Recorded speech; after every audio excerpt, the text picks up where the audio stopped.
So summer has come to an end in South Africa, which means what better time than now to do a roast and review of all of my summer knits so that those Northern Hemisphere knitters can plan their next summer cast on. I am going to be going through all 5 of my summer knits. I'm going to be reviewing the patterns, a wear test, and I'll also be doing a wear test with a bra on with straps. I am not the most blessed in all regions, so generally I can get away with a strapless bra, but I know that that's not the case for everyone.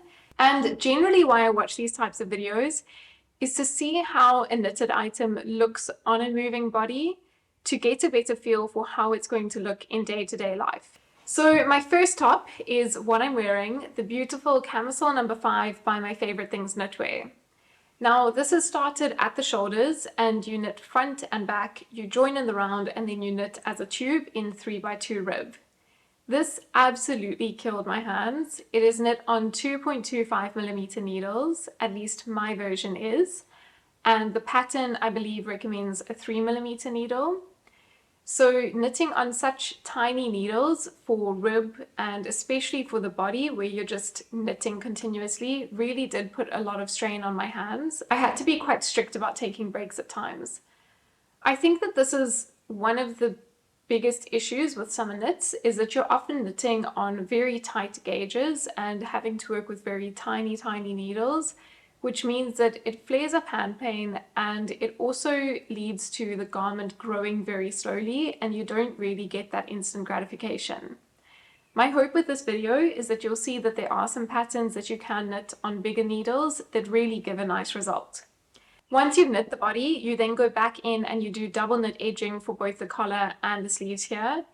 I really like the finishing with the double knitting. I think that it's something that I'm actually going to apply to a few other camisoles because it just gives a very clean finish and I haven't had any stretching out. Now looking at the pattern, it's very clearly written and I really like the fact that she has described quite clearly how to pick up the stitches around the armhole. I really hate it when a designer just gives you a total number of stitches to pick up for something like an armhole because you get to the end of picking up 150 stitches and you realize that you have to drop them all back and restart because your rate was incorrect. She's pretty good at describing how to do that pickup and what rate to go at so that you get a pretty accurate number by the end of the round. Now, the pitfalls of this pattern are that the size inclusivity isn't great. It's an extra small to a double XL, and I don't think that this is a pattern that would be easily modifiable for people who do want to knit it outside of that size range. I think that the neckline here is quite complex, and I think that it would definitely have to be an advanced knitter who wanted to modify it outside of that size range. Now, the downfall of this top. This top's downfall is the yarn choice.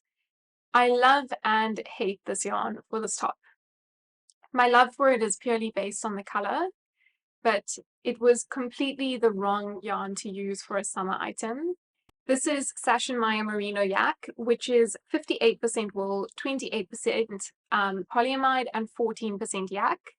Now, I haven't really worked with yak before, but I have a suspicion that the yak is what makes this somewhat scratchy. If this was knitted into a jersey or a layering piece, I don't think that I would count this as a scratchy yarn. But the fact that it's a camisole with a bit of negative ease and really sitting against my chest means that it definitely gets too scratchy on warmer, summery days. That means that I'm quite restricted in terms of when I can wear this top. I can wear it on cooler days and sort of cold days under a cardigan, but definitely not on hot days, which is a real pity because I love the fit of this and I love the look of it.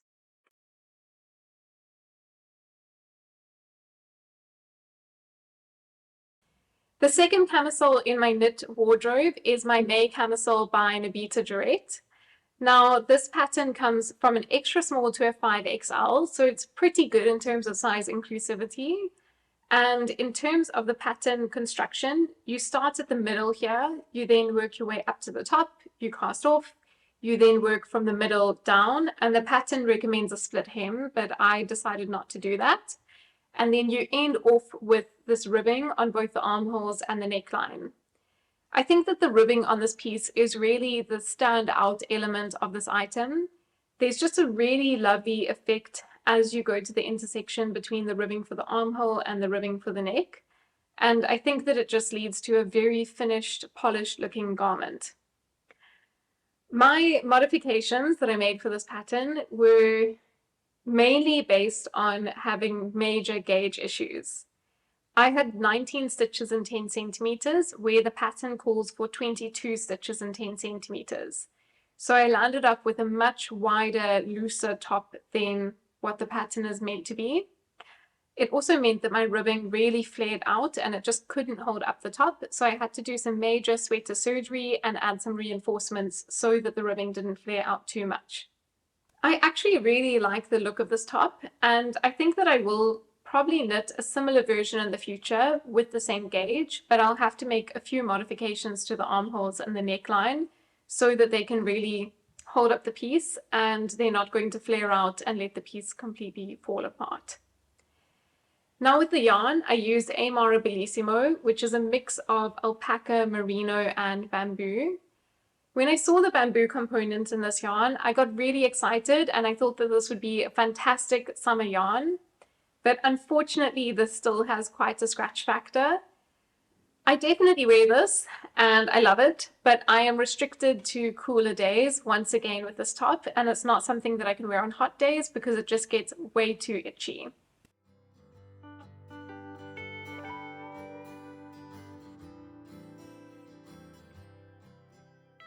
The third top that I have on display is my Soul top by Rose Knitwear. And this is knit up in Schoppel's Crazy Zauberball yarn, which is actually a sock yarn. This pattern comes in 8 sizes, from an extra small to a 4XL. And I would say that this is a really easy pattern to modify, even if you fall outside of that size range. You start at the bottom with a simple cast on, you then knit your way up the top as a tube and do some decreases for the front and the back. Both front and back are completely symmetrical, so there's not really one side that has to be worn at the front. And then you go back and you add in your sleeves. I enjoyed this top and it was an extremely quick knit. I think I knit this up over a couple of days, and I knit this up on 3.5mm needles, which are the normal needles that I would use for a double knit garment. I enjoy the colors of this yarn. It's absolutely fantastic. But again, this goes to the graveyard of itchy camisoles. I wear all of my itchy camisoles and I deal with the itch, but I do wish that it was a bit softer. So once again, not a yarn that I'm going to be recommending for summer knits.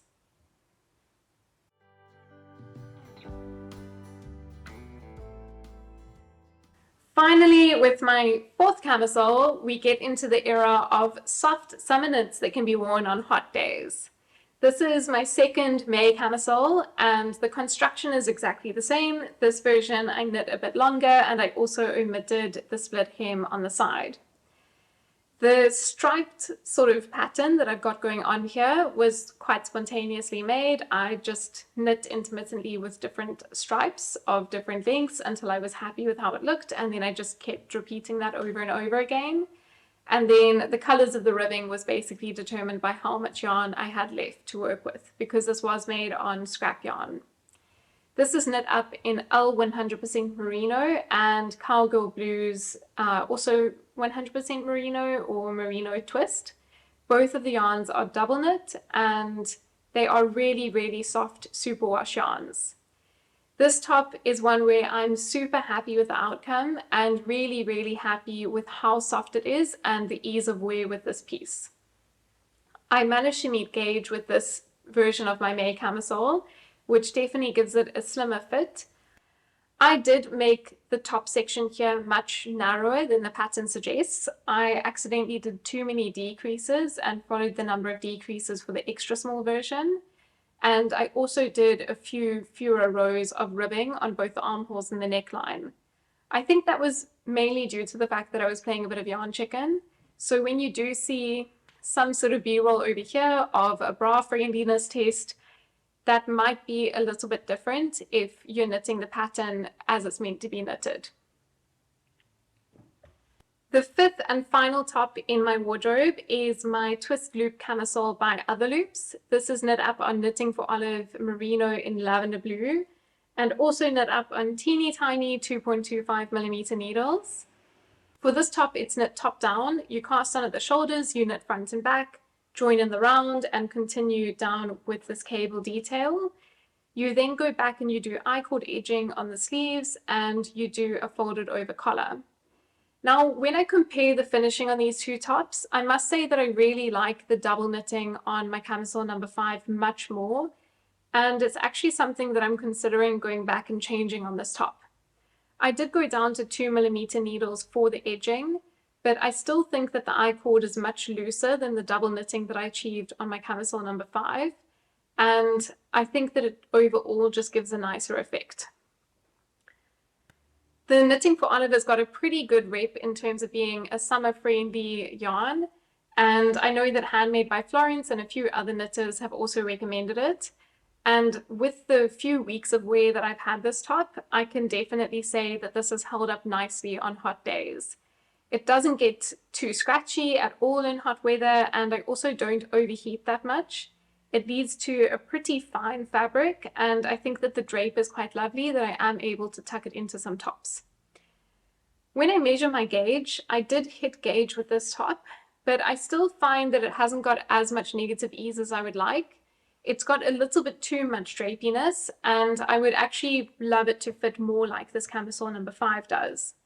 Now, the fit of this Camisole number 5 might be due to the fact that the yarn for this is a bit more rustic, which is definitely not something that you want in a summer top. But I do think that in future versions of this top, I might consider sizing down to an extra small instead of a small.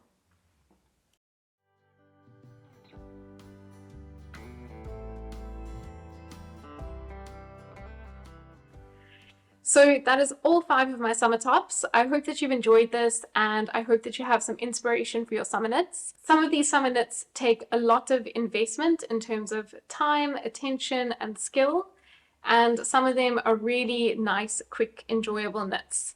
I think that it's nice to have a bit of variety. Sometimes summer knitting can feel like quite a drag because you're knitting on tiny yarn with tiny needles.